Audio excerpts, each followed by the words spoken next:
But it's good to meet you because you had seriously, you. I'm a huge fan of Unsafe Space, which is where, and I've sort of made friends with Kerry and Carter, and I'm going on there at some point. And so I think we're forming these weird. This always happens in culture, right? Which is this weird sort of subculture that there's for every mainstream bullshit thing that happens, there's a subculture that forms underneath it. And then the subculture becomes the culture. And then the culture becomes, yeah. So I think that's what we're seeing. This SJW woke shit, that used to be counterculture at one point, right? And now it's the predominant, it is the culture. It dominates the culture regardless of what they say. Oh, no, we're just, no. You got fucking media. Yeah. You got media in the form of Hollywood. You got media in the form of journalism.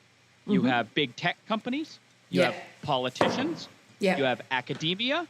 And now banks are fucking involved in it. Oh, fuck. Because they realize they got to cater to them, right? So now, regardless of what you might think of these, the woke SJW leftists, whatever you want to call it, regardless if you're for it or against it. When I just rattled off all those institutions and they all support you, you can't really say you're this like small little oppressed margin. Yeah, right?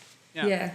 So even if they're 100% correct, even if it's 100% right, Well, I think that's that's part of the thing that I talk about a lot is that nobody disagrees with a lot of it is all just motherhood statements and slogans that sound obvious. But once you scratch the surface, and the reason that I've been doing some research on this, I don't know if this is the interview yet. We're just sort of talking, but but one of the things that I first of all, because I'm a political scientist, I don't know if you know that I'm very grounded in that. I don't know anything about you other than you're a big fat turf. Yeah, you're just a big turf. That's all I know. I'm a feminist and a normal feminist. It's whatever. Who gives a shit? But but I was fully like, I've always been just politically on the left, aligned with the Greens, not an issue. And then I went, well, no, men can't get, we saw I just dared to suggest that, Jessica Yaniv might be a problem. And that's how it all kind of, so. Hey, remember before Jessica Yaniv, people were like, when people like Jordan Peterson or anyone else said they're going to start abusing it, they're like, hey, you're an alarmist. You're just fucking, why are you bringing this? Yeah, it's like, that's not going to happen. And it's like, I was in prison with people like Yaniv. Yeah. Like trannies like Yaniv, like fucking psychopaths, right? And I'm not saying one is the other. I'm just saying, why can't a psychopath, because think about it, if you're a predator, if you're a predatory type, and you want to get away with shit and use the state to do it, why wouldn't you? Psychopaths don't have an attachment to, because they're kind of empty inside, transitioning isn't a big deal to them because it's just another tool to fucking get their way with people, right? Yeah. So why wouldn't people use that? If I was, that's what I would do. Leaving aside the whole what is gender dysphoria thing. Yeah. People who say, they wouldn't put themselves through that. Have they never met crazy people? Yeah. No, the answer is no. Crazy. There's people who will do anything for attention. Have they never been on Facebook or Twitter? There's people who will lie about being raped to get likes. Yeah. Right? Exactly. No one ever lies about being raped. Yeah, they do. Yeah. Yeah, a lot, actually. And that was another one that kind of piqued me as well, was the Johnny Depp and Amber Heard situation, because I'm a massive comedy fan. I've always wanted to be a comedian, but I'm too scared. So I'm a smart ass in my mind. So I'm wired like a comedian, but I've got stage fright, so I don't. Just so you know. But I'm a huge Doug Stanhope fan, right? And when that whole sort of Johnny Depp, Amber Heard situation happened, and, I think you and I, we've both had sort of, you've actually seen shit, people who've seen shit. You've dealt with crazy, like you said, you've dealt with crazy people, you've seen shit, you've actually lived. These people exist where you see two people in a completely toxic dynamic where they're both to blame. It's like a crackhead marriage. And you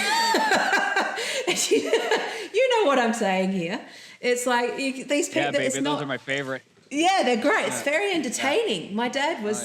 I can't fall in love with a woman unless she can give me a black eye. Exactly.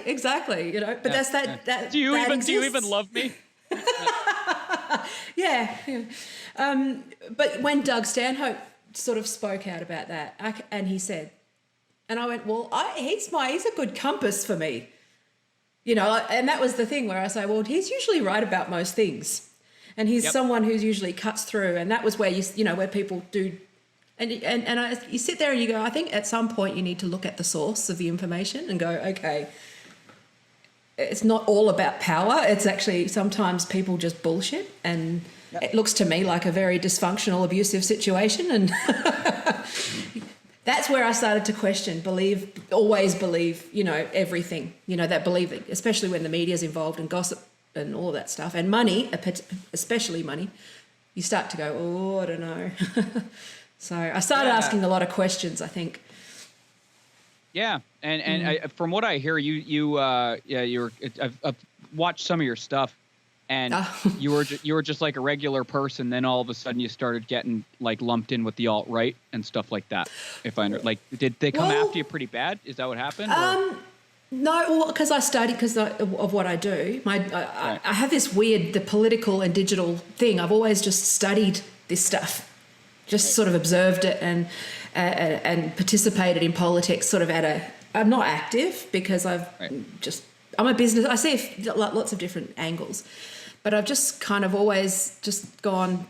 The words they're using don't make sense.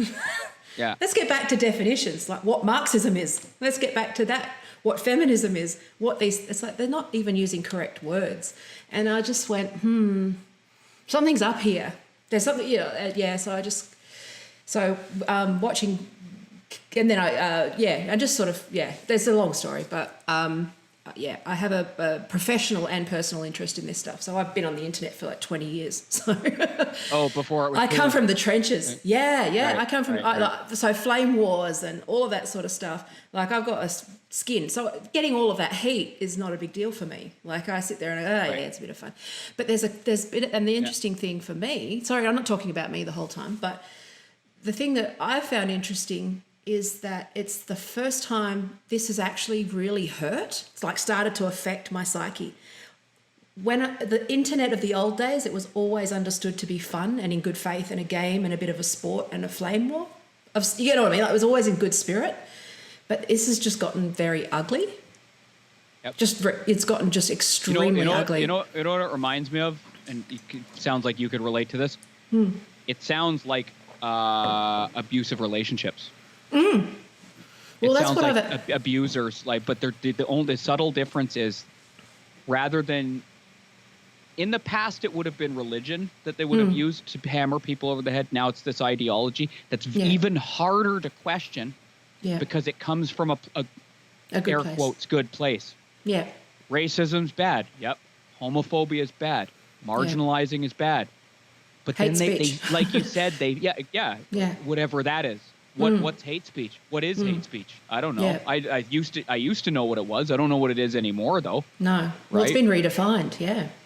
Well, and then this you can't be racist towards white people. That's impossible. Like fuck off, man. I was telling you one time in our messages. It's like as soon as someone says that, okay.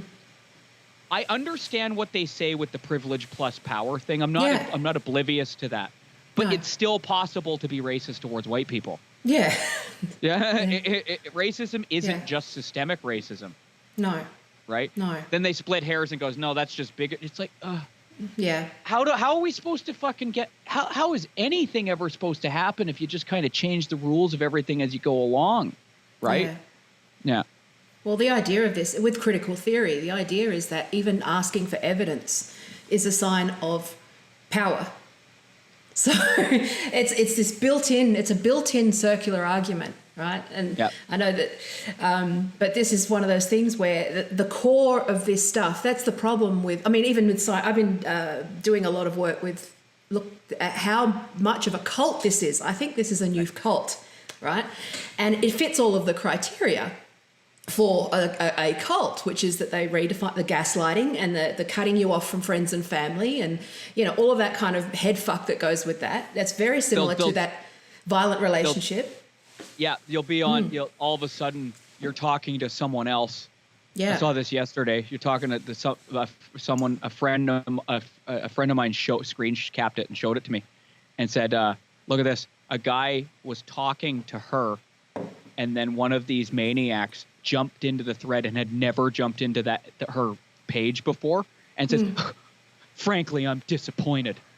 Like, do you see? Like they're kind of monitoring." Your behavior, they are. And then just like a cult, they're like, oh, did you pray today? That's how I started my business, was in the music industry doing the same thing. So one thing I really know is fans and how fans work, and especially how they work online. And so, the true fans principle, which 1,000 true fans that buy all of your shit can keep you afloat, All I need. The people that will buy no matter what, love you no matter what, follow you anywhere. They'll fly to see you. That's the kind of, like, Doug Stanhope and Ben Folds is a really successful example of a musician that does that well. But Doug Stanhope does that well. His tickets are $30, $40 each, but he travels the world, does 2 shows in each city, and works it, and then does the special. And I think that you can scale that down. But I love making these marketing models. So there's no money. That's really all I'm trying to do. I just want the 1,000 fans. That's all I want. That will actually buy stuff. Yeah. One of the problems I have right now is I have fans that are scared to be public about being fans. Yes. I have enough ones who have balls to be public. The problem with the edgelords, though, is they don't leave their fucking house sometimes. That's the other problem with the edge. Like no, for real, the 4chan people who I love and they love me, they won't fucking show up in public, or not in public, in person. But that's why you going somewhere like Twitch would be a good idea.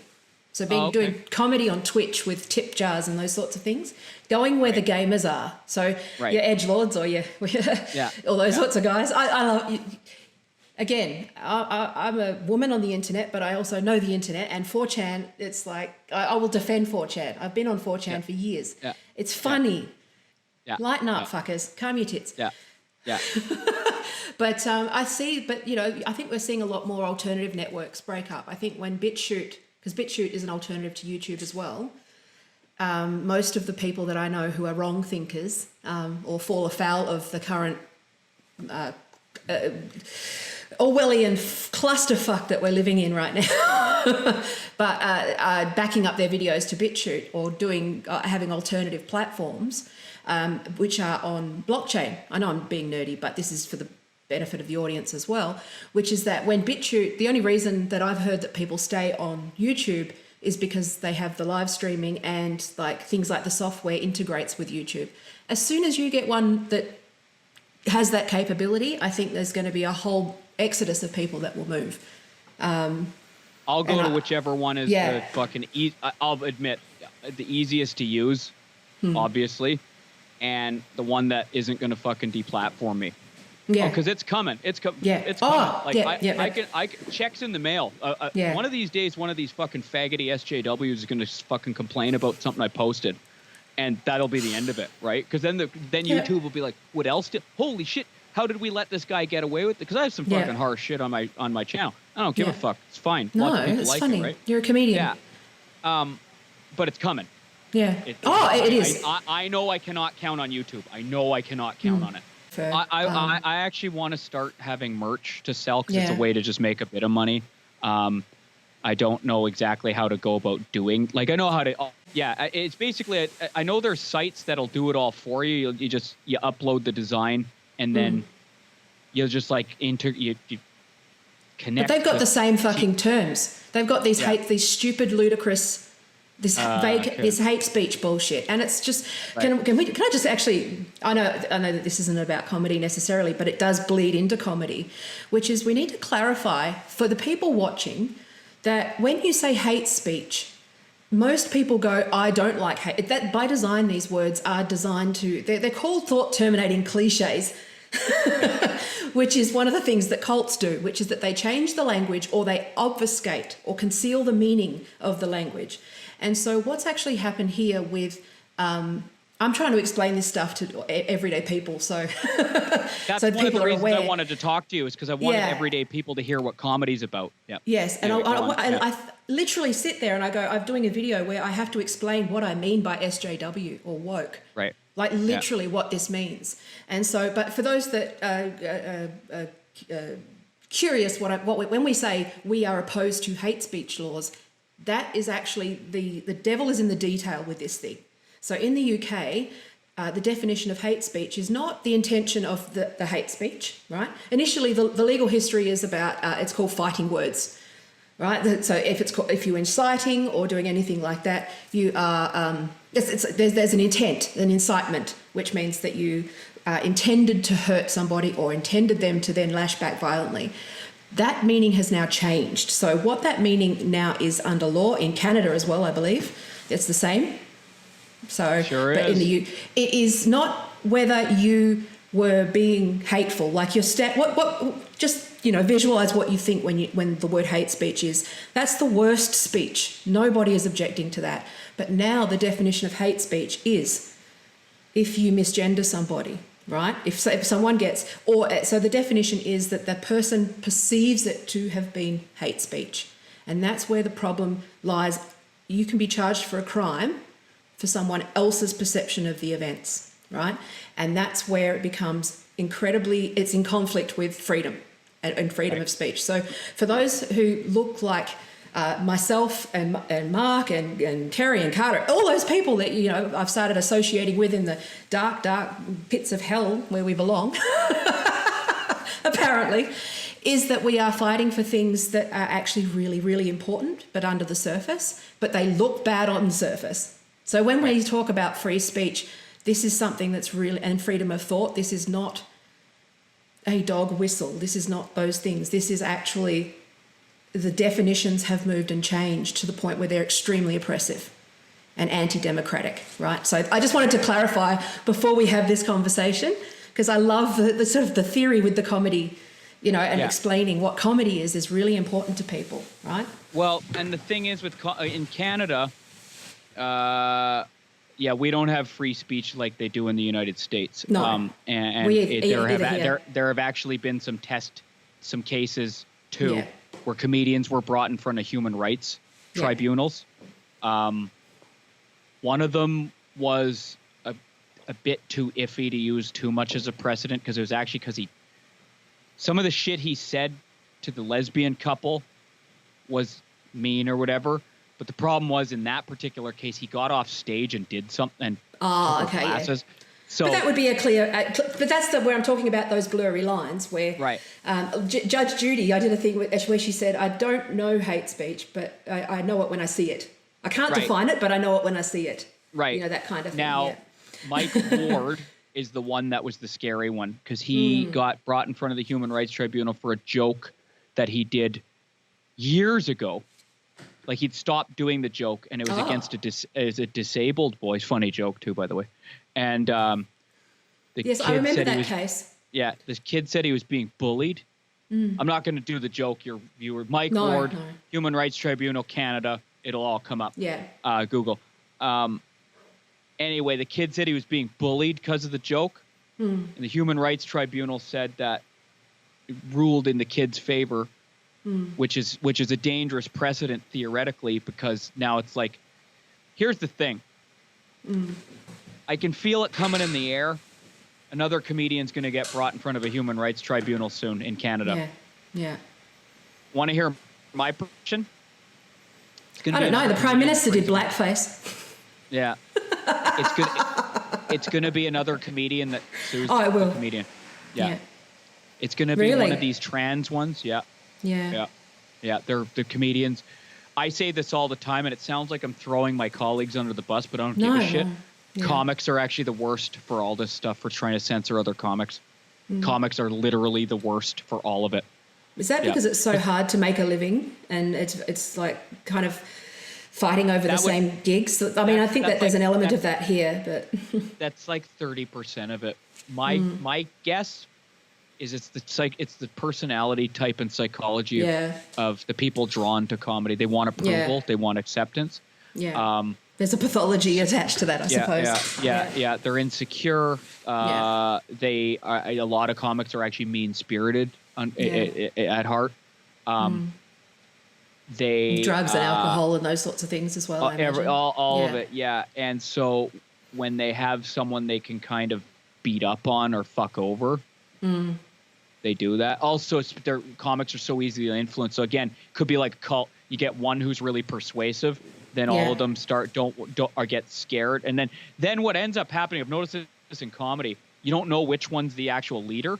It becomes like a group, and you can't tell who's the fucking influential one because now it's this invisible, sort of this invisible minefield where no one knows. Like no one's even saying it. They're not even communicating that hey, this guy's a bad guy and this one's a good one. They're all scared of getting in trouble from an invisible enemy that's themselves kind of thing, right? And then it creates this toxic fucking morass, mainly fueled online, but the online thing spills out into reality, and comics deplatformed, or comics get comics banned from shows, comics peer pressure other comics not to book them. So then what ends up happening, this is why I moved to Toronto, is just to clarify, I wasn't being attacked or anything like that. No. But when I was in Vancouver, which is another city in Canada I don't know if you guys know what Vancouver is. Okay. Yes. It's a smaller city, and it's the second largest English speaking comedy community in Canada. It's not that big though. Yeah. So behind, Okay. So let's just say on average you can get up on stage, and the building blocks of comedy are open mics and amateur comedy nights. So you're building your comedy doing that. You're building you're building the craft of it. You're building your comedy persona. You're building your confidence. You need to perform comedy as much as possible to get good at it, right? Yeah. Let's just say on average in Vancouver you can get on stage 5 times a week, right? I wasn't able to get on that many. Yeah. Because of my comedy. It was hard getting booked. Not impossible, but unnecessarily difficult. Yeah. So then I had an option of, do I want to be a full-time producer? No, I don't. I don't want to be a full-time because it's a lot of work and it's not enough to make a living off of. No. Right? So then I moved. I got turned. I have severe criminal record, so I can't. I applied to go to the United States. They turned me down cold. Cost $3,000 to hear no. Wow. And then I decided, all right, I guess I got to go to the largest metropolitan area I can go to, which is Toronto. Been good for me mostly, because I can get on stage multiple times a week. I could get on stage 20 times a week if I really want to, right? The problem is in Canada, there's nowhere to go. The fucking ceiling's very low here. Yeah. Very low because of our proximity to the United States. If you're any good, you just go to the States. Yeah. So the people that are left here, and there's a lot of good comics that are here, but because we don't have an industry, there's no real money to be made doing comedy unless you're just like working independent shows and stuff, like really hustling and fucking grinding. It's like that in Australia. It's like that in the US. It's like that in the UK as well, by the way. There is that level of comedy. Yeah, the panel shows. Yeah. Or just bars and one night one-offs and traveling in the suburbs and the rural areas and the local bar. You can make a living. It's not scalable. Yeah. Well, you can make a living doing it, but it's a lot of work and it's not much of a living, right? It's a living like with roommates. Yeah, you'd have to really love it. Yeah. So in Canada, I said this on Unsafe Spaces, but I'll say it again. Our only industry is pretty much government subsidized. Yeah. We have a very very left-leaning government that's kind of like not quite socialist, but fucking getting close. As close as you can get, yeah. So if you have a left-leaning kind of socialist kind of government, can you imagine what type of comedy they're picking? Yeah. Then, right? Yeah. It's all left-leaning, fucking diversity quota box, ticky boxes and stuff like that. I ain't gonna see any of that. No. Right? It's fine. Not even gonna whine about it. Fuck it. Don't want it because they're going to start controlling what I said. Our national broadcasting service, which is government subsidized, it's called CBC. Do you have one in Australia? We have the ABC. Yeah. Okay. So they're very similar, I think. Their content restrictions, if you're going to do one of their shows, like that fucking long, right? Yeah. So okay, that's out of the way. Then there's the club circuit in Canada. Yeah. We're of large landmass, small population. The clubs just you can't make a live. You can't make a living doing the clubs here. You just can't. It's so what most comics do to make a living in Canada is get in with the clubs, do as many independent shows as you possibly can, and then just hustle up various and random other things. Corporates, they're big here. Yeah. I'm not clean. I can't do corporates, right? So, and they're money. You could. So if you could do corporates, you can make a lot of money. Yeah. But that's how they make a lot of money here. Yeah. Yeah. It's probably similar.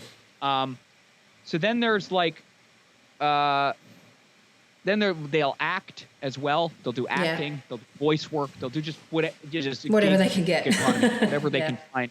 Yeah. Yeah. And so now that's just so what I've just described is how you could make a living as a comic in Canada, staying in Canada, right? Now there's a bunch of stuff I'm not going to be able to do because of the style of comedy I do. And people go, so for those who aren't familiar, what style of comedy are you politically on the right, or have you just been accused of it?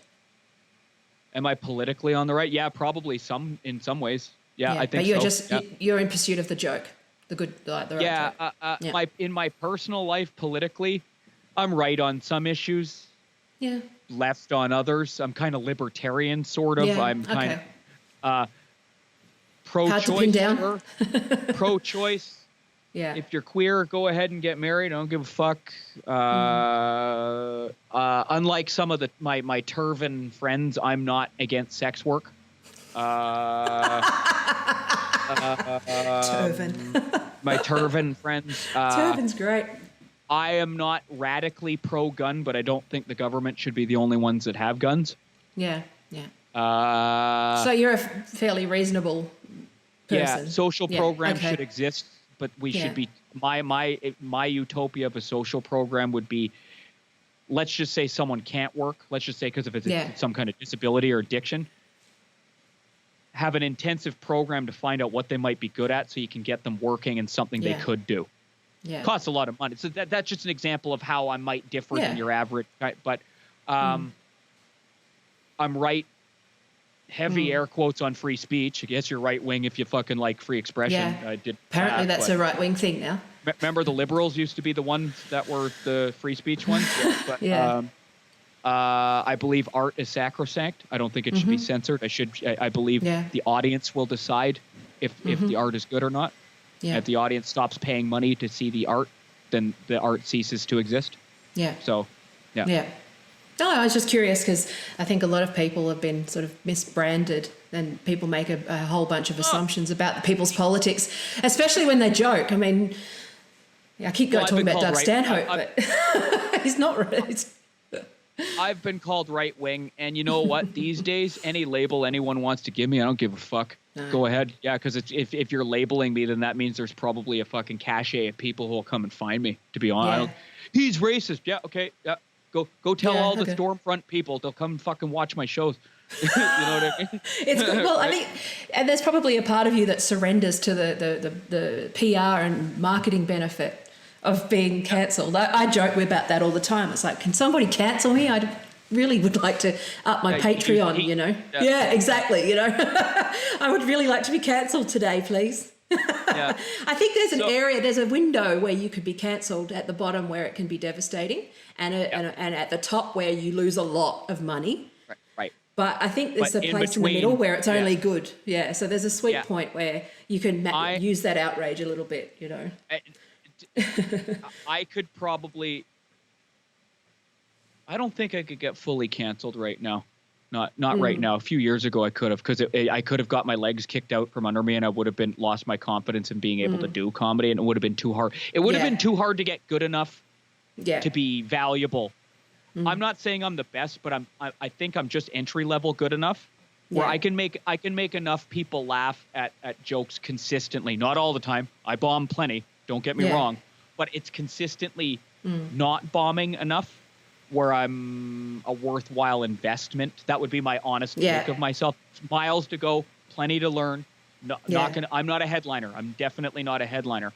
But you could put me on a show to do 20 minutes, and especially if the audience wants to see air quotes, fill in the blank, problematic term, I got that. Yeah. And I've worked at it for 6 years. Day and like fucking as minimum 5 times a week to 20 times a week for 6 years. So Yeah. Well, right now we're doing an interview at 1:30 in the morning, your time, right? Yeah.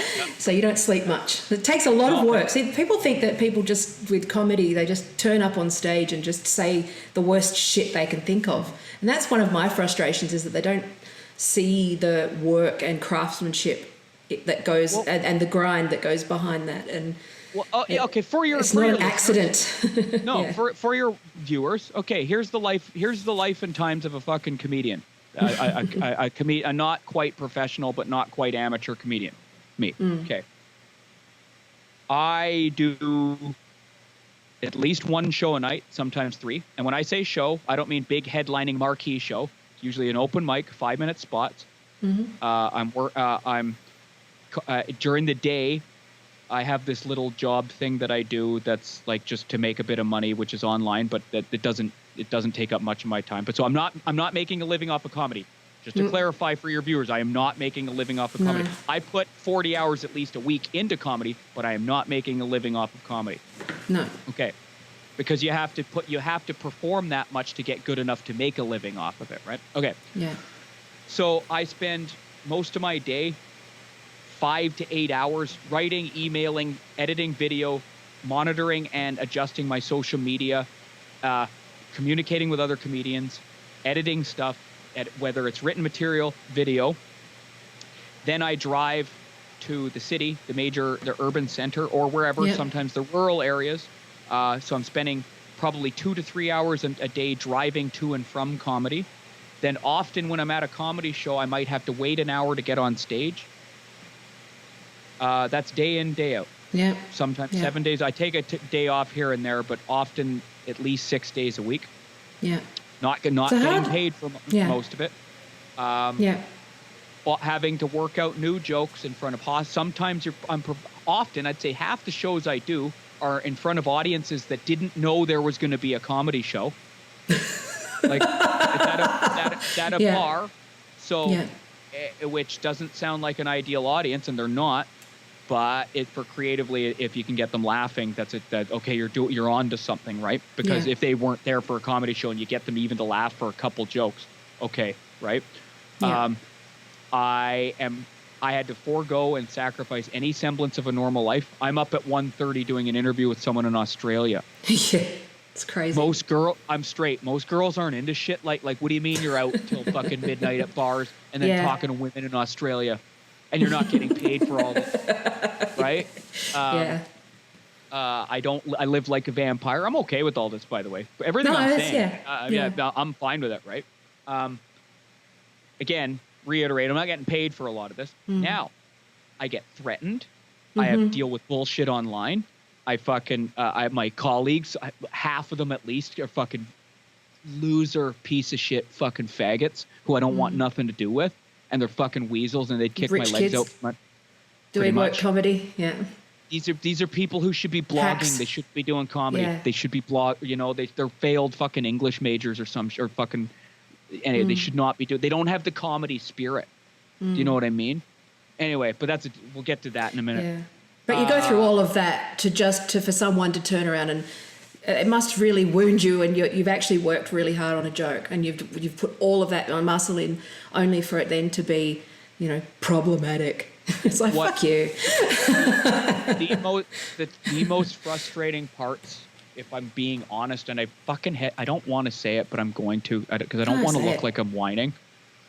It's actually a real problem. It's not so much bombing. I don't give a fuck about that. I don't care about people getting offended. I don't even care about fucking people threatening me at shows or coming at me to fight or throwing things at me. Like, I've had all that shit. My physical safety. I spent most of my life in prison. I don't give a fuck about someone threatening me. That's the least of my concern. The things that bother me the most is that I can be the funniest person on the show and it doesn't mean anything. Yeah. It doesn't mean anything. It's like, you don't fit this criteria. But they were laughing. Doesn't matter. You don't fit the criteria. And it's like, what do you mean? Isn't it about people laughing? It's like, oh, no, it's not. And the other most frustrating thing is my colleagues, because, again, in the country I live in, it's kind of an art community. So you have to kind of rely on each other because there's no industry. So it's kind of... Yeah, it's a collective. And artist collective. Yeah. And it's a high school cliquey thing. where it's like who's coolest and who's like, and I'm not cool. I'm not a cool guy. I'm not. I never have been. I'm kind of a weirdo. I'm kind of a loner. I don't hang out with very many people. I don't always know the hip and trendy things to say. I piss women off. And I don't know if you know this or not, but women are often in social groups. Women are sort of the arbiters of what's acceptable or not often, right? Okay. So, yeah, and it's sort of basically it's a friend. So you're fucked at a hen's night then. if you're part of a group and the girls don't like you, you're gonna have a hard time. Yeah. Yeah. So and that's where we talk about where there's a discussion that I saw on Twitter the other day, and I absolutely agree with this, which is the biggest problem with SJW thought is that there is one source of power, when there are actually multiple ways in which you can exercise power. And it's like, it's just, there's, it's not just economic power that exists, but there's other forms of power. And that social power is very well exercised by women. Yep.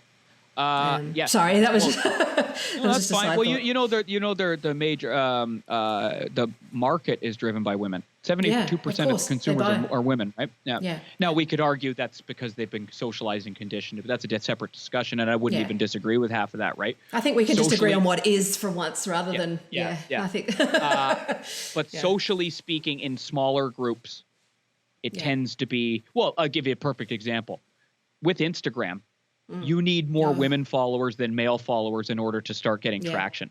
That's just, my comedy is not okay. Lots of women like my comedy, but it's not exactly. You don't share it with your friends. Yeah. Well, it's, how do I put it? There are lots of women who like my comedy, but generally speaking, if someone's going to get offended at my comedy, it's going to be a woman. Yeah. Right. Okay. Yeah. So and whatever. Freedom of speech also means go ahead and get offended. I don't even mind them getting offended at my jokes online. I don't give a fuck. Internet's the Wild West anyway, right? Yeah. But any reaction's better than none, right? Who gives a that's and you know what? You didn't like it. No problem. Yeah. Maybe please don't call my work. Maybe that's about all I ask. Anyway. So those are the frustrating things about doing comedy. And another one is because it's like, okay, fine. I got to adapt to the 2019 and got to online market and all this stuff. And then when I have people DMing me going, oh, I love your stuff, but I can't share it. I'm like, fuck sakes, man. Yeah. Like this punk rock grassroots is the only way I'm going to do it. And can anyone, no offense to any of my fans who are listening to this, I don't mean any disrespect, but it does get frustrating where it's like, come on, guys, grow a fucking backbone. Yeah. Man. You know, absolutely. Like this shit isn't going to be. I hate to even put it in terms like this. This war isn't going to be won by me. No. I'm a write-off. No, and that's why I share. I'm a fucking idiot, right? I'm just a comedian who says outlandish shit. No one's going to take me seriously. It's going to get air quotes won by the average person going, no, you're not going to tell me what I like and what I don't like.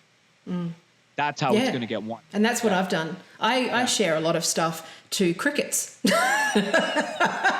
But I share it because I say, well, you can't tell me, like you... But it's interesting because there's something that a comedian, what you were saying was that people generally need to learn how to lean into discomfort a bit more like a comedian would. Yeah. Learning to lean into that silence and lean into that discomfort and win, lose or draw kind of situation where it's like, well, no, if you like it, you should share it. Like people win. You shouldn't, don't let this ridiculous social pressure, it's artificial and they're winning because you won't share.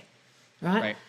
The reason that that women are bullied so much and all of these silly legislation, these things get up is because women were afraid to speak up as a group. And it's the same thing, like everyone should just collectively go, I am not using those pronouns, they're silly. It's stupid. That doesn't devalue you as a person, but it's just, it's not correct. I have trans friends. Yes, just to amend something I said earlier, because I said I don't want to play that game, or that's not totally true. I have trans friends. I call them. No, I do too. But sometimes I won't. Not with them. I think it's more new ones. It's more new people I meet. Yeah. So Sam Smith. Sam Smith, for example. Who's that? Sam that Smith. guy. That guy. That man. Did you see him this morning? No, I don't. that's probably just cringe bullshit, right? Oh, right? Am I right? Yeah. Yeah, He's I don't need to jiggling see his it. boobs like cringy. this. Yeah. Yeah, no. But it's actually just such a. Nobody believes this, but it is actually you're complicit in the silence. I think in a lot of ways, and I think that people need to be a little bit braver, and know that there's people who'll have your back if you do. Yep. You know, like in my situation, it's like, hey, if you want to talk about this issue and you need someone on your Facebook to sort of run into, I'm there. Just ask me, and we'll have a conversation, or we'll, come on my channel and talk about it. I don't have fixed ideas, and I've got, again, I genuinely believe in respecting people, but there's also just that it's the lack of respect that's not coming in my way first, which is you must use this, you must deny reality or your perception. Experienced that particular one with is I'm open about being sexually abused. Yeah. Right. Yeah. And yeah. So. And they want you to talk about it all the time. Well, they want me to talk about it, or it has to be presented in a certain manner. Yeah. And it's like, okay, first things first. That was then. This is now. Yeah. Second thing second. It was fucking. Now that I'm past it and I can view it with a different mindset, some of the things about it were fucking hilarious. So I'm going to joke about it.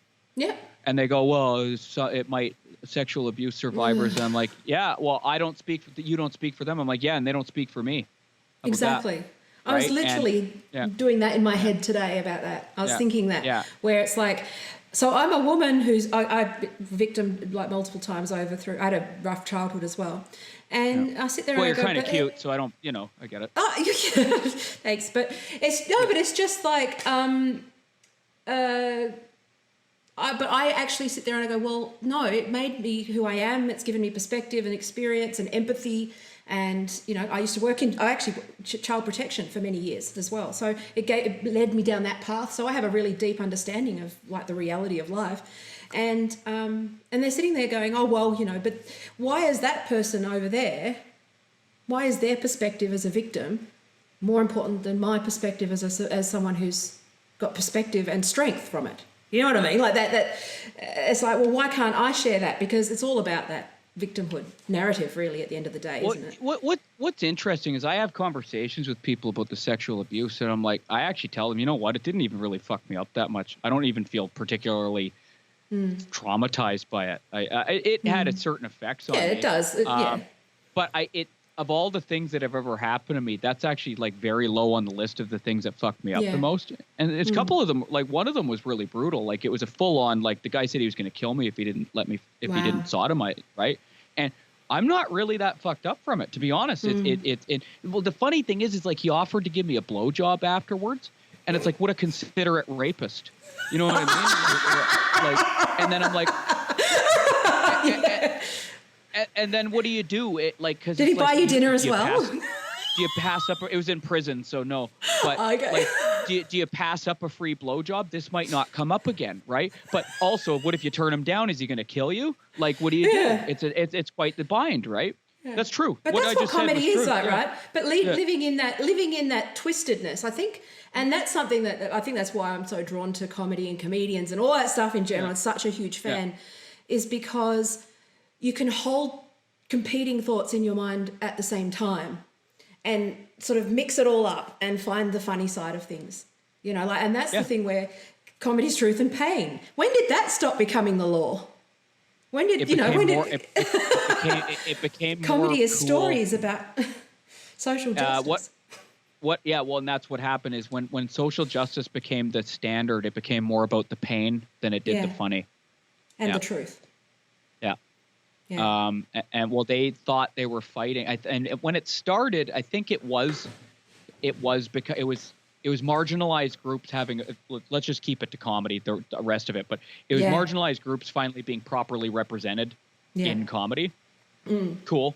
Fair enough. Like, why should it always be white straight men? Yeah. And that might sound funny coming from me, but always white. No, the angry white men. Yeah. So then there's women, and then there's gay people.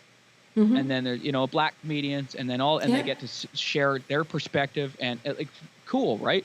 But then it became somewhere along the line, and this was long before I started doing comedy, because since I started doing comedy, it's been like what the current state, it's just gotten worse and worse, is it became like, unless it's this, unless you're hearing how marginalized I am, and there's no, it's to that, back to that identity thing that baby SJW is doing. It's like, you have to use your marginalization, victimhood as the joke. Story. It can't be like, I like ferrets. It's like, no. What label are you first, right? Yeah.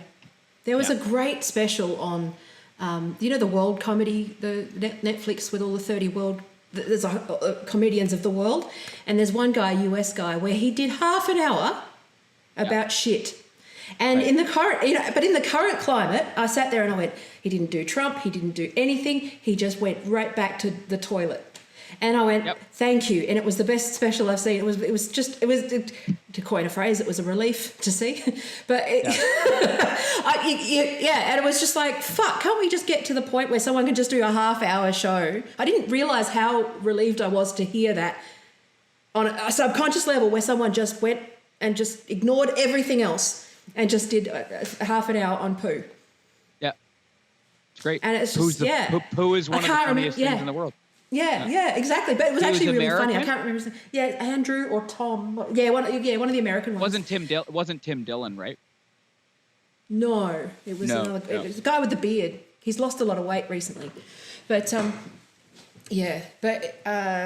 I'll put that up when I edit the name. Right. Really great. But that's the thing where I sat there because like I said, I'm a comedy nerd.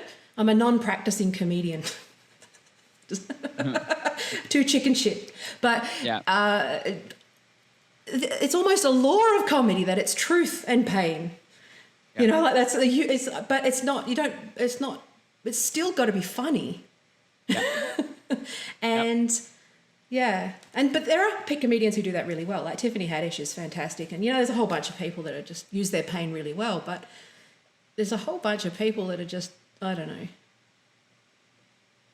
I know the ones. There's a lot of them. Okay, so the edgy comedians or whatever you want to say, just get back to this for a second. So what is edgy then? Define edgy comedian. I don't know. It's just whatever they say is bad. That's what's edgy, right? This week on Twitter. Yeah, right. Okay. So I used the article you posted. It had the Legion of Skanks. Now they're probably pretty well some of the most popular edgy comedians in the world right now. They're doing well, actually. Yeah. So that just goes to show you can do it. And they're doing it without any industry help. Mm-hmm. None. Yeah. Zero. Big J's about as close as you can get to industry, but he doesn't get much industry, but he's popular in clubs. Yeah. Clubs really like him. Anywho, there's a market for it. There's a place for it. It's not dying. That's the other thing. When people are like, I hate it when they say it's dying because it's not true. Now, again, the only part that's dying, just to reiterate, is the average person's access to it. Yeah. But it's clear that people still want to see, even if it's edgier than what the average person wants. Yeah. I hear people say, "Well, it's such a small market." I don't think it's that small. 4chan, 8chan. No, it's the majority. Gamers, like these people want it fucking harsh, man. Yeah. And there's not a lot of comics who do it. Fair enough, because not everyone thinks as fucked up as some of us, right? You just don't naturally do it. People have come in, and I'm not trying to brag. I'm fucked up. I spent most of my life in prison. I can't help it. Is people come and see me and go, "Holy fuck, you even crossed the..." And these aren't wokes. These are just regular people. And holy shit, some of the stuff you joked about, I didn't even think you could joke about that. But that's part of it too, isn't it? Right, and that's whatever. So throwing up on the line. Exactly. Even if child molestation or rape or some of these things are too much for you, there's still a market for those, right? Yeah. And it lots of people and I think the average person, if I had a message for the average person, this is going forward for the rest of my comedy career, or unless something changes, my message is going to be the average person needs to show that they want to pay money to see it. Yeah. Fucking dollar speaks. Yeah. Right. That'll be the thing that changes. Yeah, absolutely. Right? Yeah. And that's why Chappelle got the special, because it was the dollars. There's no values. It's not about social justice. It's about money. No. And he did that special. I know why he did it. I could see why he was doing it. Because some people saying it was almost like he was doing a talk. And I thought it was fucking hilarious. It was amazing. The reason he did it is because he stepped up to the plate and fell on the sword. Because he's the only comedian who could go, okay, that's it. People want to see this. All this stuff is fucking bullshit. And you don't... this industry that tries to say, oh no, regular people, that's not what the market wants anymore. He went, oh yeah, and he set the standard that the rest of us could go, okay, see, it's not dead, and people still want to see it. But I couldn't do that. Well, that's the thing is that he could, but I think that if you get comedy, you understand what Chappelle did. For the future of comedy. He was doing it for the people coming behind him. That's exactly what he did. And he paved the way. He broke the dam. And even if he never did comedy ever again after that, it would be like for real, like standing ovation. What you did for comedy, at least in this generation, was more important than almost fucked us hardly. I don't know. He did more for comedy in this generation because of that special. For real. This is no hyperbole. Oh, no. Richard Pryor or George Carlin. Yeah. It was tremendous and surprising because it just dropped. And I just roared. Absolutely I found out about it because of Vice. Yeah. Because they said not to watch it. That's exactly what they said. I went. Gee, it's almost like cults like to control what you take in, right? Yeah. Do you know what? I'm just genuinely, it's not that people have to laugh at the same things, because I get that, I think when you have a sort of darker perspective on life, you can laugh at more things, whatever. And it's okay if you don't share the sense of humour, right? And just don't watch it. Yeah. It's actually, the problem that I've got is the fact that access has been cut off, like you were saying, which is the fact that, first of all, assuming that everyone shares this ridiculous, reductive, stupid fucking ideology, which they don't. It's actually just the small minority of journalists and people who, university-educated people in the cities. It's your average worker doesn't give a fuck. They're making jokes like Chappelle did on building sites every day. Right? Most people, I know cops and doctors and nurses who are on the front line, and the only thing that keeps them going is their sense of humour most days, right? And it's just like, how insulting is that to people to tell them that they're not able to watch this thing? That's why I think it's a cult, because that's what cults do. I did a set tonight before we're talking to you, and it had a lot of. I don't know if I'll post the whole thing, but I'll post a clip of it anyway. And then if your viewers want to see it, it was. I'll have the date on it. It'll be September 30th up on YouTube. But I did some fucking pretty racist stuff and like pretty. Yeah, it was fun because it was a very ethnic audience. Yeah. And this fucking black guy came up to me after the show, and I was like, "Oh fuck, here we go." Right? And he goes, "Oh, he's from Africa." He goes, "Oh, comedy can be about anything. It can be about race. You just do whatever you want. It can be about racism, faggotry." And he literally said that, faggotry. For real, this happened. Now, point being, there's a marginalized group coming up and telling me, like he was almost telling me like what I can and what I should be doing in comedy, which is like, dude, didn't you hear me? I was doing that already. But there's this marginalized group that these woke types are apparently trying to protect, who is saying, no. Not only was he saying I should make fun of him, he was bigoted in the things he said I should make fun of as well. And it's like, dude, I covered the homo stuff. Weren't you listening? Right? Yeah. But that's the thing. And everyone is bigoted a little bit. Some a lot more than others, but that's what we are. And I think that, anyway, but what concerns me is the fact that you're not given the opportunity to watch it, even if you disagree with it. And there's disavowing. And what I hate is this just by association, like you just like, aside from left wing, right wing being completely ridiculous words anyway. But this thing where you're just cast into you're cast out of the Garden of Eden into the desert of the alt-right. And it's like, okay, so I'm a Nazi now. So there's a part of you, is there that part of you, I'm getting to a point, but is there a part of you that goes, well, fuck it then, if they're going to call me, I think there's a lot of people that say, if you're going to call me a racist when I'm not a racist, I may as well just say the worst shit that I can think of. I mean, I know that I'm not, not going to put on blackface, eh? No, it's like, so you're asking, like, is there any part of you that just goes, okay, fuck it? No, I think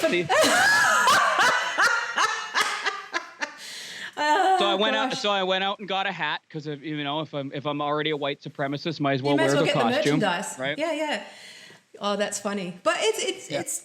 But I don't even care about politics, and I love Trump. No. And I love Trump just because it pisses people. I don't even know if he's a good president or not. I really don't know what he's done or not. No, he's probably not. But none of them are. None of them are. That's the thing. Yeah. But I like saying I like troll, and I'm not a troll, but I started doing it with Trump because I'll be like, people will go, fucking Trump, and I'll say, oh, you mean the greatest president in the history of the United States? And they'll be like, grrr! And it's like I'm only doing it. Yeah, it's too easy. Yeah, right? Yeah. And and I think that's the thing is that we're a little bit.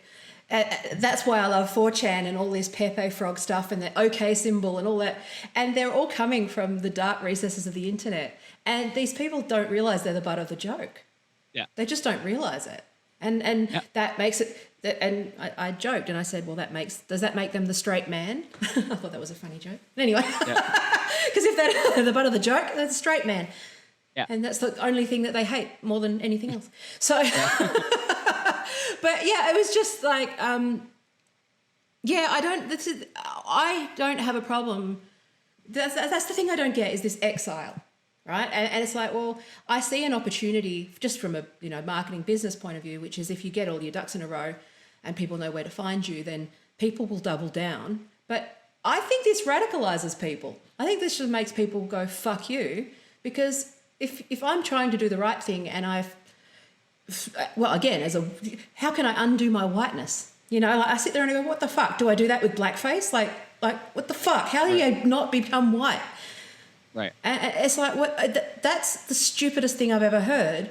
And now I'm being associated because I watch Joe Rogan and I watch a few things and I am a thinking person. Suddenly they jump to Nazi. And you sit there and you go, but man and woman is a spectrum, but politics is not. Well, Ari Shaffir said something interesting on Joe Rogan after he was on when the Legion of Skanks had Milo on. There's a big controversy over that, and Ari Shaffir asked the Legion of Skanks, "Can I just be on the podcast while he's there? I want to see what this guy's all about. I've heard all about him, but I don't know anything about him." Right? Anyway. Podcast was a roaring success. It was fucking hilarious. Milo was Milo, and just a professional troll is what he is. Anyway, Ari Shaffir goes on Joe Rogan shortly after, and he said, you know what? From now on, after meeting the guy, I'm going to hit people who throw the word Nazi around. He said, and the reason he said is because my grandparents, like, to compare a journalist, a political commentator to people who grabbed my grandparents and put them in camps. He goes, it's insulting. Yeah. I'm paraphrasing, but he said something along those lines. Yeah. I've had this because I actually really like Dave Rubin as well. Yeah. But again, I've copped it. It's been a pile-on because it's like, well, because Dave Rubin does this and likes this. And what I want to do with my studio is make that, the serial killer crazy board with all the red string. But I want to make one like the internet, right? But it's going to be a pug and a frog and like all these weird ass crazy associations. I definitely it's like and a printer But it's all going to lead to a Joe Rogan because it's just like what the fuck is wrong with people? Because I've always talked to people and it's the same with you in comedy. You said you're not political, but you're forced to be. Right? You just wanted to make people laugh, and this whole they're kind of imposing their politics on everybody. And I am a political scientist, so it's a bit different. I'm interested in it, but most people don't give a fuck. Politics used to be impolite.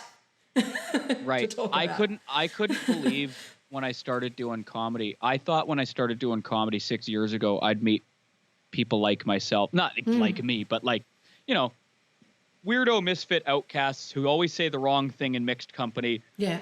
And are always pushing to see, like, let's get the laugh. Anything. Okay, give me a subject. Let's get the laugh. Let's and even let's riff and make it really wrong. Yeah. Oh, death. Let's make fun of that. Rape. Let's make fun of that. Race. Let's make fun of and just riffing and just breaking each other's balls.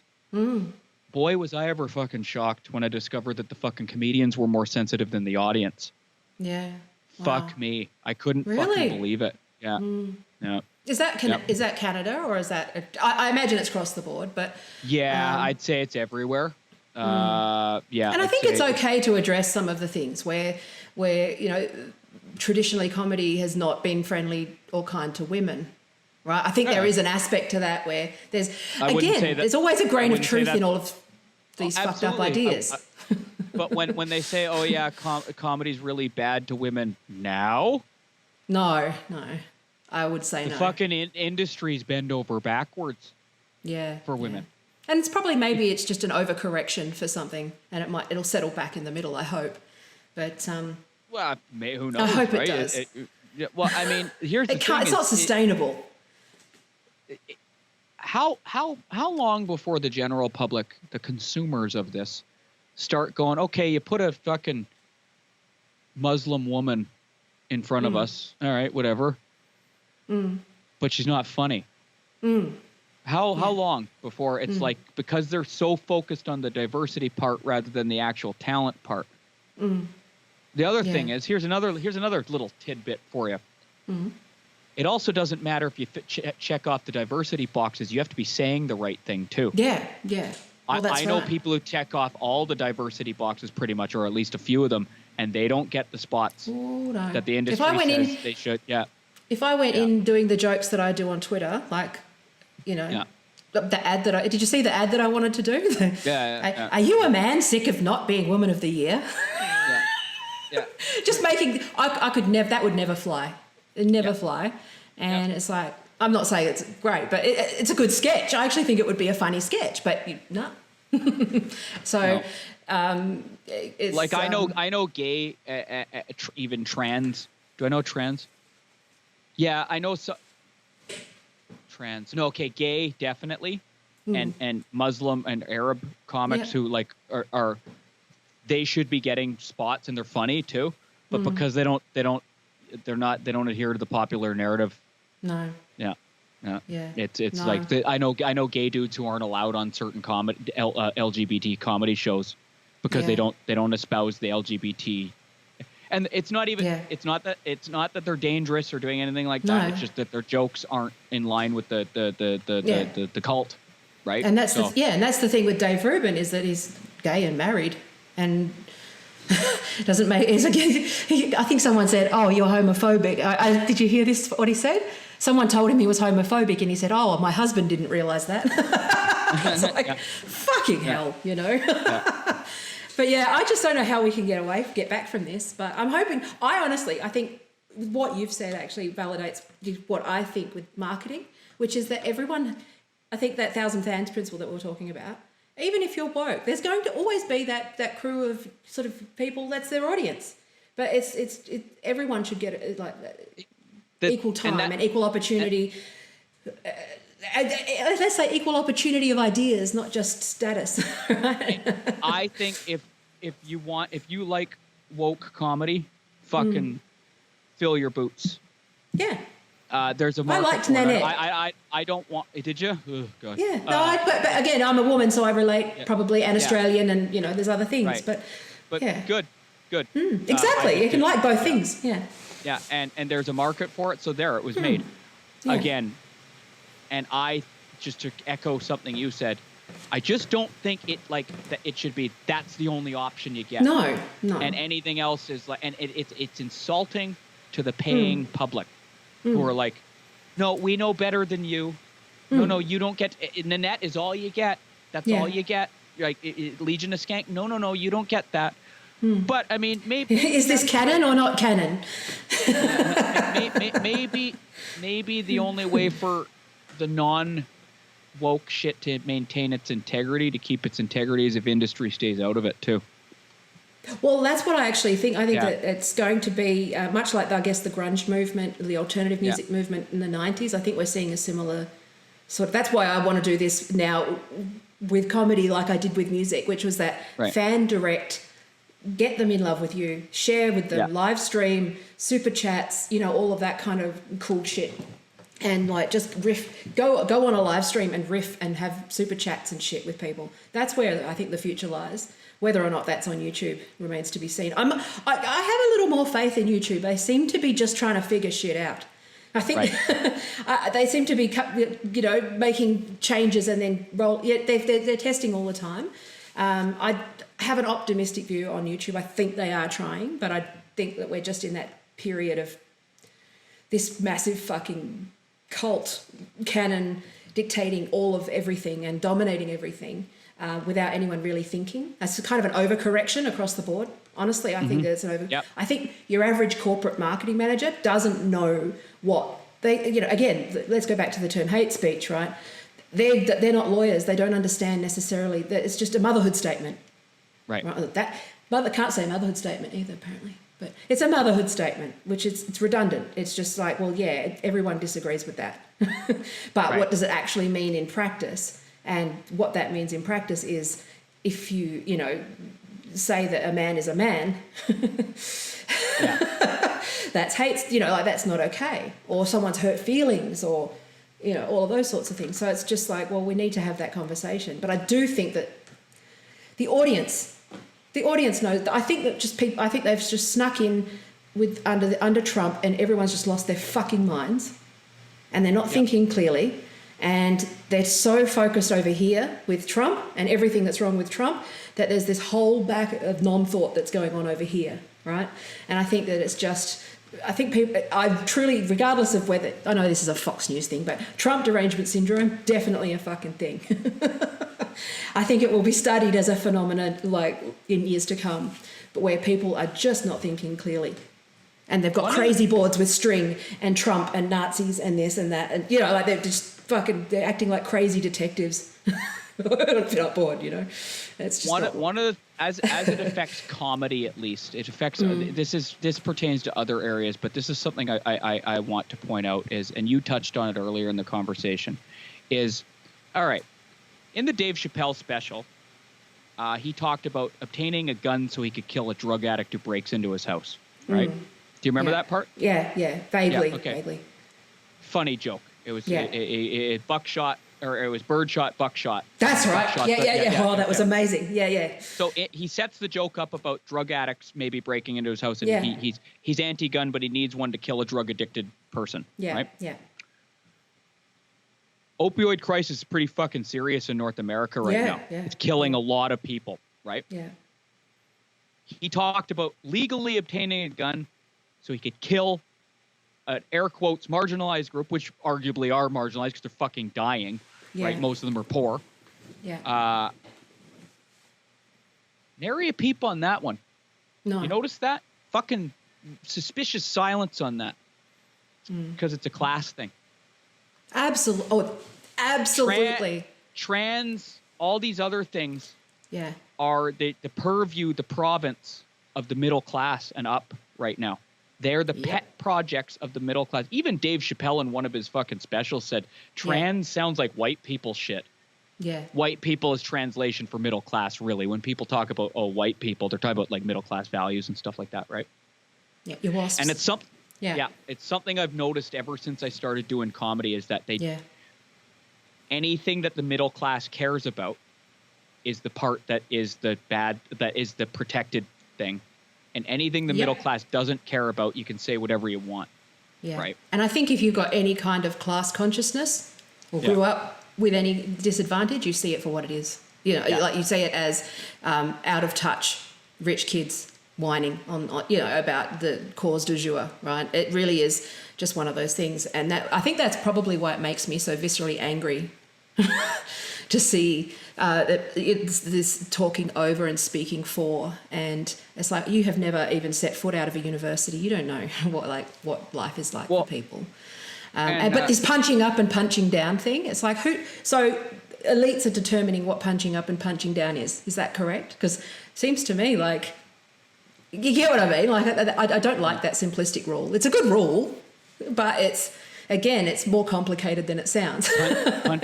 Punch. I don't believe punching up or punching down exists. Personally, I think that's a stupid term. I find, no offense, I know you just said it, and I mean no disrespect. I find if people say that, they don't understand comedy. No, honestly, they don't. Yeah, the job of comedy is to fucking punch. Yeah. Just did the joke land? Great. Yeah. I think people give comedy too much power sometimes too. They think it has more influence than it actually does. Yeah. Just because certain comedians have had influence over. Yeah. I don't think it affects culture. I think comedy is more the commentary on existing culture. I don't think it creates culture. It can in certain. No, I don't think it does. No, I don't think it does. I don't think it creates. I think it just comments on culture. Yeah, to be honest, absolutely. And it can be that canary in the mine for a lot of the problems, I think. That's what it is. But I don't think it creates. I don't think it creates any of that. No. I don't think, for some reason, comedians get given this huge amount of power that's not real. I don't know. I don't understand. And it's like, now there's this like, well, you have this platform. You should be using. Why can't I just joke about poo? Yeah. Why does it have to have a fucking social message in it? Yeah. Yeah. Right? Yeah. Yeah. Why can't it just be a fucking joke? Yeah. Make people laugh. About even nothing politically it's charged at all. Yeah. Right? But that's the problem, is that even not being politically charged is political now. And I suppose that's where you're stuck, I suppose. You can't even just, you can't escape it. It feels inescapable. I remember some smug fucking cunt said to me one time, I go, I'm not really political anyway. He goes, well, that is a political position. I said, fuck off. Shut the fuck up, man. Like, just like, and it's like, that's taking a position, and it's like middle class. Yeah. Totally never seen anything fucking harsh in his life, speaking for all these groups all the time. And just like, people could do with shutting up a little bit more about things they don't know much about, to be honest. Well, also, not that I'm saying anyone even needs to do this. You can be political without being officially political. Exactly. Yeah. Right? Yeah.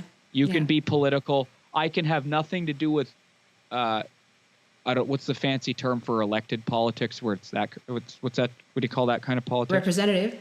Like running for office. Yeah. So I could have nothing to do with that, but I could be careful where I shop. Yeah. Well, that's for example. Right. Yeah.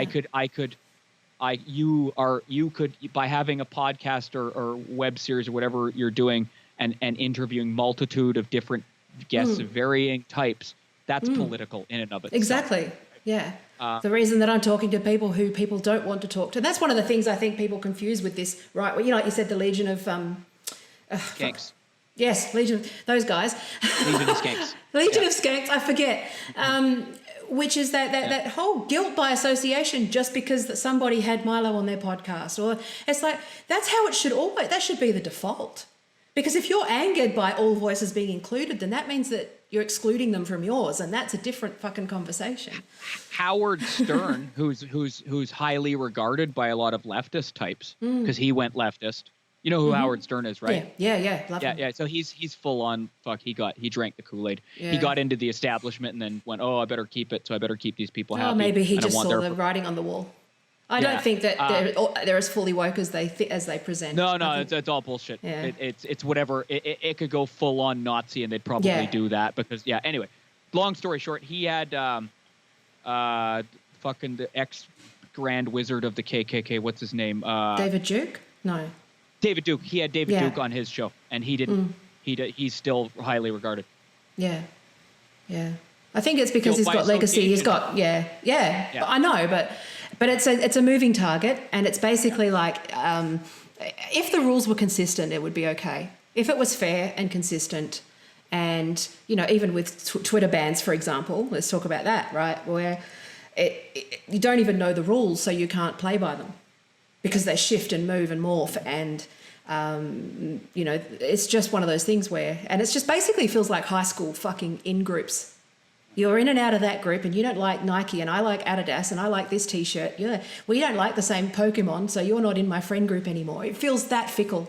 It really feels that silly, doesn't it? I don't know. Is it like that for you in Canada? Like, or is it?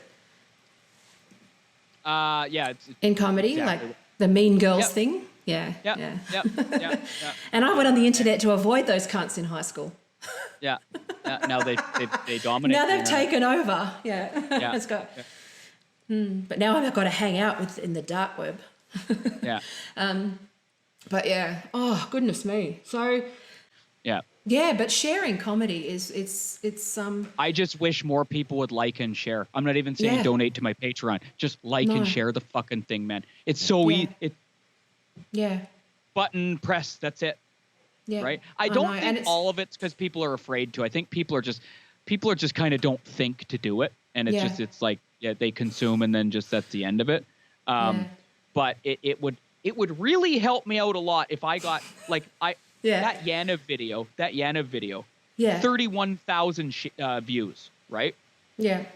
If 10% shared it. Yeah. Yeah. Okay, now here's the thing. 31,000 on that Yaniv video. Sounds kind of low, doesn't it? It's high. 31,000 is a lot. That's low for a Yaniv video because other channels... Especially the type that I did where, like, who else trolled him? Yeah, no. And I know, Yeah. Others got anyone even talks about Yaniv, it gets fucking hundreds of thousands of shares. Why did I only get 31,000? Yeah. I think that it's just one of those. It's a couple things. I'm not a big name. No. You know marketing. You need social proof. Yeah. So I'm still kind of a nobody. So no, but I get that, and that there's nothing you can do about that except just keep producing until something happens, right? Yeah. I think the other one is I think people might have been too afraid to share it because I wasn't like this. I was trolling and it was kind of fucked up. So people are like, oh, I don't want to be seen supporting it. Yeah, and I think that can we do it without mentioning Yaniv, or are you okay to mention it because it is on your channel? When? Oh yeah. No, because I do want to talk about that. No, Mark Hughes can't really respond. Mark Hughes can make commentary on the video because I was just a viewer. Mark Hughes had nothing to do with the production. So that was a great video. I loved that. What your friend did. Not my friend. Not my friend. No, that guy tries to dox me. He's my enemy. He's my nemesis. No. Your stalker. Yeah, okay. He broke into my apartment when I wasn't here and used my equipment to do that. Then stole, what he calls redistributed my Patreon money because he's a socialist. Oh. Yeah. Fucking. Yeah. That's funny. No, but one thing, because you did talk a little bit, there was something where you said you don't like roasting. Because one thing I want to make clear for a lot of people is this whole idea that right wing being associated with hate or even just wrong thinking or that your intentions are actually, you've got more integrity than people who are just, one thing I hate is this pile-on of mean girl nastiness on the right, on Trump. Like I know he doesn't need me to defend him, but at the same time, like this whole insults and the hot take on Twitter where it's filled with mean and awful personal attacks, and it's like, who's the one with the integrity here? Well, also you've seen how they treat TERFs, right? Yeah, well, that's the thing. It always comes back to our appearance, or like. No one would rape you, or no one would fuck you, or suck my dick. It's or really they say that you should be killed. They say you should be murdered, and beaten, and Right. So, and I just reply, "Careful, mate, your dick's showing." Is usually what I say, but I don't say that anymore because that can get you suspended. So I don't say it. But I sit there and I go, "You're just showing who you are with that aggression." But that's the hypocrisy I don't understand. Is that whole the gay for pay idea, but the woke for pay, or that I cannot stand people who aren't authentic, who aren't who they are all of the time, and don't stick to their values, So for me, that was my breaking point, I think, which was when I realised that people weren't living their values that they were espousing. Whereas I don't disagree with a lot of the social justice stuff necessarily. I think it's a consideration. It's not a policy. It's like, well, empathy is a good thing. That's awesome. Yep. But the thing that got me was the hypocrisy, right? And that's one thing I've heard about in comedy is that there's a lot. The most woke acts are usually the ones that are the worst people, who have the ugliest hearts. Guess who gets accused of the rapes most often? Yeah. It's not the guy who's making rape jokes, is it? Very rarely. Very rarely. Usually the guy who, and I'm not saying I'm necessarily this guy or that, usually the dark comedians are usually kind of, I'm not going to say they're always the nicest, but they're not, often they're kind of introverts and they're not the social butterfly to do all that. They're, it's kind of, it's almost a venting of just dark bullshit in their head or whatever. And then, I think you have to go to go dark, you have to go into a place of self-awareness, and go into those thoughts and explore those thoughts, and like you said, holding those thoughts in your mind. If you're actually doing rapes, this is just the psychological process of comedy, generally speaking. Let's say you're really raping people. You're probably not going to joke about it because you're going to feel too much anxiety about the subject. Yeah. Generally speaking. Unless you're Louis C.K. That was all there for us. But remember, he kind of went feminist for a while. Yeah. But he operates. I think he was also operating from self-awareness because they were old. A lot of this stuff was a decade ago, and it's almost like he'd sort of became aware of it and was aware and sorting through those feelings, and there was funny stuff in that, and so. Yeah. I feel for him. I hope he comes back and does well. But well, he's coming to Toronto this week, and I bought tickets, and the comedy community is in an uproar. But the comedy community, comedians were fucking pissing and moaning on we have a comedy group here, accusing everyone of being bootlickers and all this fucking shit. Meanwhile, within a few hours, he's sold out. He's here for 6 days. He's doing like 10 shows, all sold out. Yeah. People are now, the tickets were $35. People are now selling them for $300. Yeah. Who wouldn't? But I would be there in a shot. And to most women I talk to about this, other than the batshit female comics and people on Twitter, a lot of them will say, well, it was kind of weird what he did, but oh well, I think he's funny. Who cares? Or they're like, it's fucking fucked up, but it's not like it was rape. That's what women. Yeah. No, but that's the thing. Most women feel that way. Yeah, Mark, you should always listen to women. Mark, listen to women. All right? I'm listening to women. I'm listening to which women? Which women? Right? The ones with dicks or which ones? Right? Exactly. Because that's almost what they mean. That's almost what they mean now. Listen to the ones right? That's literally what they mean.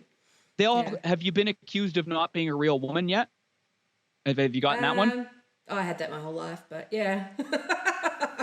From the SJWs though, have you gotten it?